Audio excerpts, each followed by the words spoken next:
ሰላም ክቡራን የቻናላችን ቤተሰቦች እንደምን ቆያችሁ? እንዴት ሰነበታችሁ?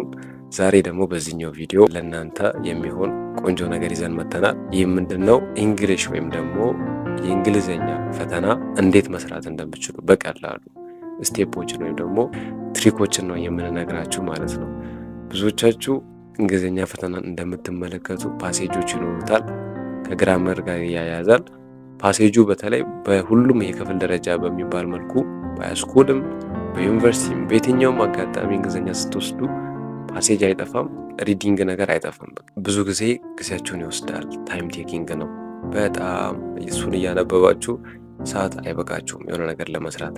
ይህንን ነገር ዛሬ እንዴት ሶልቭ እንደምታደርጉ አጫጭር መንገዶችን ሼር እናደርጋቸዋለን ማለት ነው። አዳዲስ የሆናችሁ ቤተሰብ በመሆን እንድትቀላቀሉ እናሳስባለን። ቀጥታ ወደ ቪዲዮ።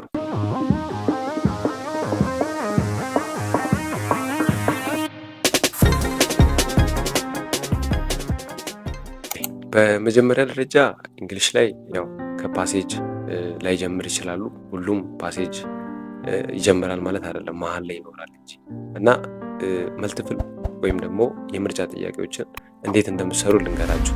መልቲፕል ኩዌሽንስ ካሉ ጥያቄዎቻችሁ ላይ መጀመሪያ ኢሊሚኔቲንግ የሚባለውን ትሪክ ነው የምንነግራችሁ። ኢሊሚኔቲንግ ማለት ማጥፋት፣ መልስ የማይሆኑትን ማጥፋት ማለት ነው። ለምሳሌ ግራመር ነክ ሊሆን ይችላል ጥያቄው።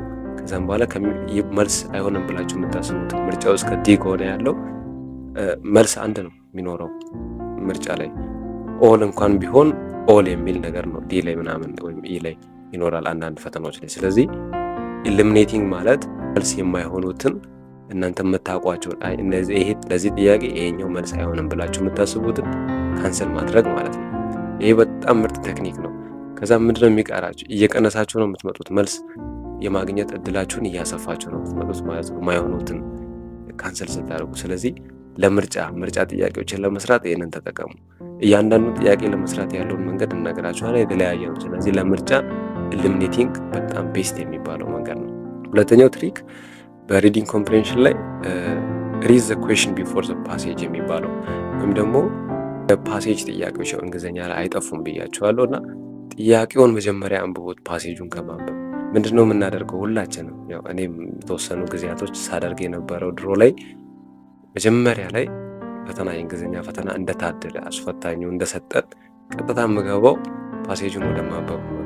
ፓሴጁ ቶሎ ስለማያልቅ ጊዜን ልጠቀም በሚል ጊዜን የተጠቀምኩ አይደለም፣ በዚህ ዌስት እያደረኩት ሳውቀው ማለት ነው። እና በደንብ ፓሴጁን ቀጥቅጣችሁ ማንበብ ምንም ጥቅም የለውም። መጀመሪያ ጥያቄውን አንብቡ። ይሄ ለምን እንደሚጠቅማችሁ ልንገራችሁ። ጥያቄውን ስታነቡ ከጥያቄ በኋላ ያንን ፓሴጁን ስታነቡ ትረዱታላችሁ ምን ለማለት እንደፈለገ ማለት ነው። እዚህ ጋር ቆችን ጥያቄ አንብቤ ነበር ይላችኋል። አይምሯችሁ ስታነቡት ምላሹን እያገኛችሁ ነው የምትመጡት። አሁን ምንድነው ይህንን ለዚህ ማሳያ በቀላሉ ፓሴጁን ቀድማችሁ አንብባችሁ ጥያቄ መስራት ሲጀምሩ ጥያቄውን አንብባችሁ እንደገና ወደ ፓሴጅ ነው የምትመለሱት ለምላሹ ፍለጋ ማለት ነው። ስለዚህ እንደገና ከምትመለሱ ያንን ሁሉ መጀመሪያ ያነበባችሁትን ጊዜ ሴቭ ለማድረግ ቀድሞ ጥያቄ ማንበብ፣ ይሄ ሁለተኛው ትሪክ ነው።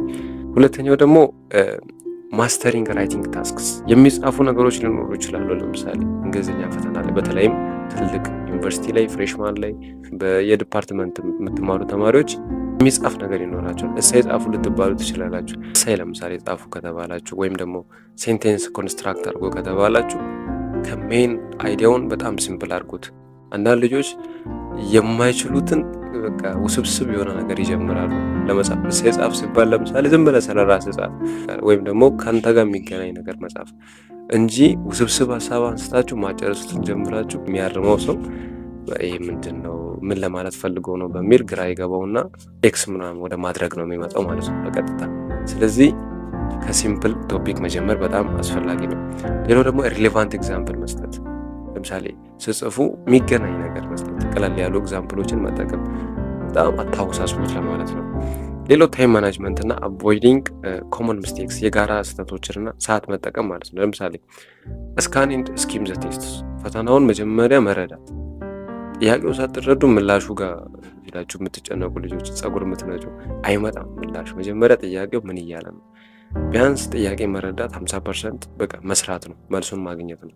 50% መልስ ማግኘት ማለት በቃ ጥያቄውን ከተረዳ ማለት 50% ምላሹን አግኝተሃል ማለት ነው።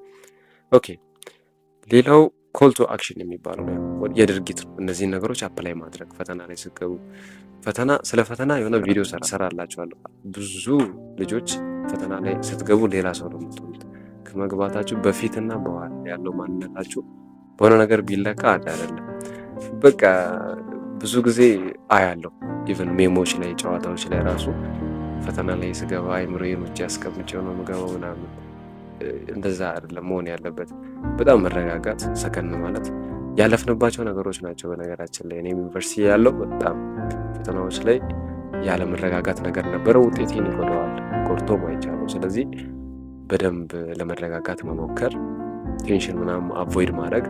ኮመን ሚስቴክስ የሚባሉት እነዚህ ናቸው። ስለዚህ እንደ ማንኛውም ፈተና እንግሊሽ ስትፈተኑ እነዚህን ነገሮች ካደረጋችሁ በጣም የተሻለ ስኮር ማድረግ ትችላላችሁ ማለት ነው።